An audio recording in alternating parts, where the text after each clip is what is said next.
Excuse me. Jewish community has just finished a month packed with services.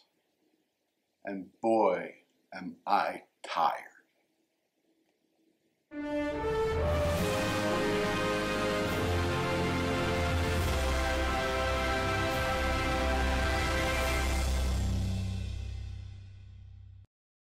Shalom, my friends. Yes, all right, I'm exaggerating a little bit, but not about the services, not about this past month.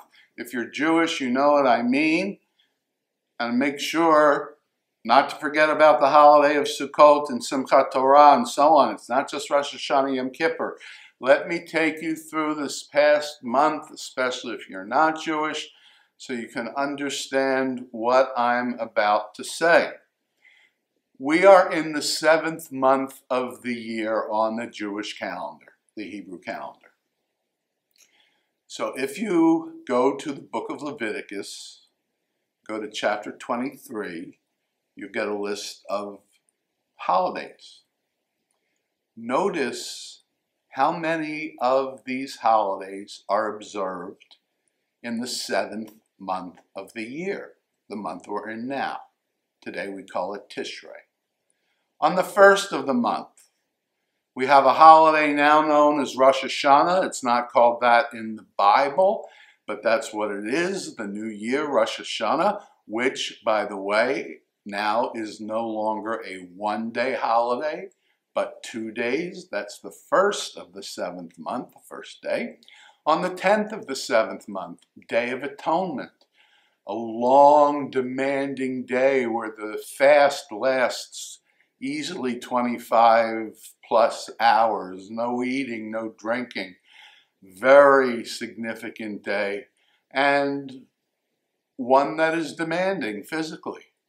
Then, just a few days later, we get the holiday called Sukkot in Hebrew. Sometimes you'll hear it referred to in English as the Feast of Booths or the Feast of Tabernacles. Sukkot are little temporary huts the Israelites lived in during their journey from Egypt to the Promised Land. That is a 7-day holiday.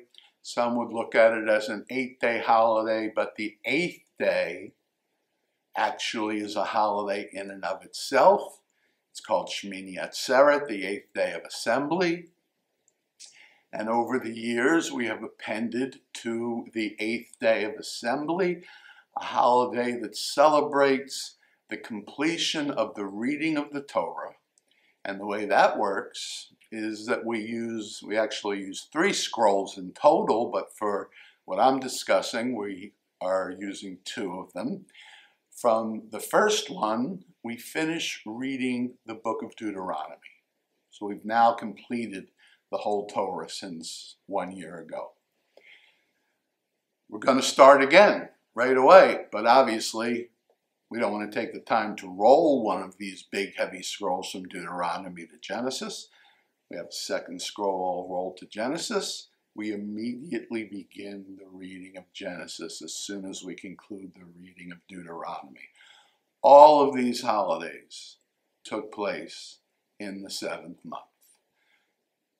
In biblical times, remember, these holidays would have focused on animal sacrifice.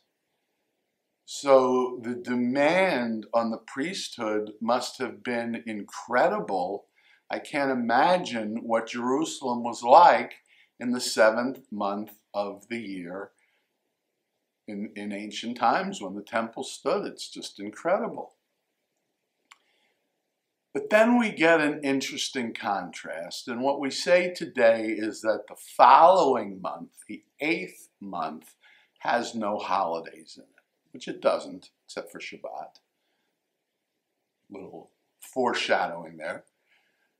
Except for Shabbat, there are no holidays in the 8th month. Now, in the 9th month, there is a holiday, and it's the holiday of Hanukkah. That's not a biblical holiday. That's relatively late in history.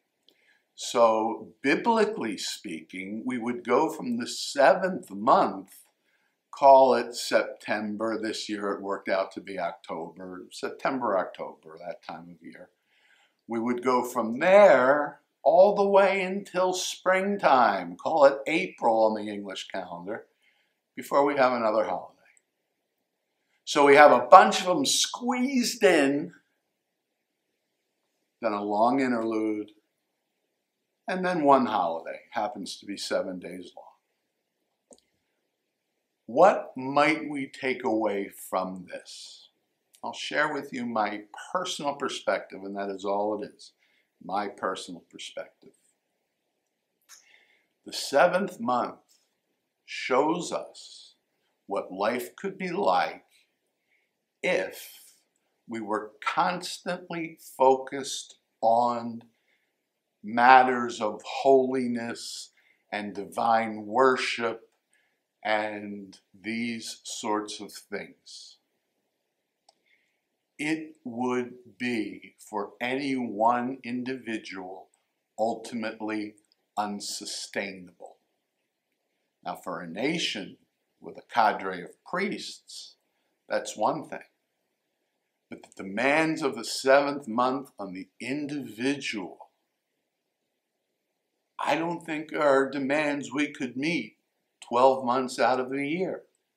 Certainly not, and have a livelihood, or any other sort of life for that matter. What's the message? This is what I could be asking of you, God might be saying, but I'm not. What I'm asking for on a daily basis is that you remember me, that you take some time to talk to me, and most important, that you treat each other well, that you love the poor, the widow, and the orphan, that you support the poor, the widow, and the orphan, that you love the stranger, love your neighbor. These things, yes, do them every day, but once a week, that's all I'm asking. Once a week, take a day, and you set that day aside for matters of holiness, and that's the Sabbath day. That's my thought. So if you found it worthwhile, please give it a thumbs up. It's always helpful. And it's been a little while since I've done the virtually obligatory YouTube conclusion to my videos. So I want to thank those who are patrons of the channel. If you'd like to support the work of this channel, bringing the ultimate issues of life forward for discussion, you can do that at patreon.com/The Rabbi Study, all one word and no apostrophe. And I will put a link to that in the description box below the video.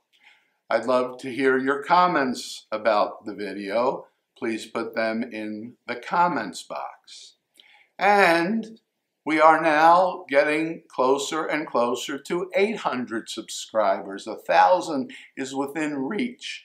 If you've not already subscribed to the channel, please do so now at no cost at all. Just click on my face, which appears right over here. Or if you'd like, watch the last video we released by clicking on its icon right over there. As ever, until next time, Shabbat Shalom.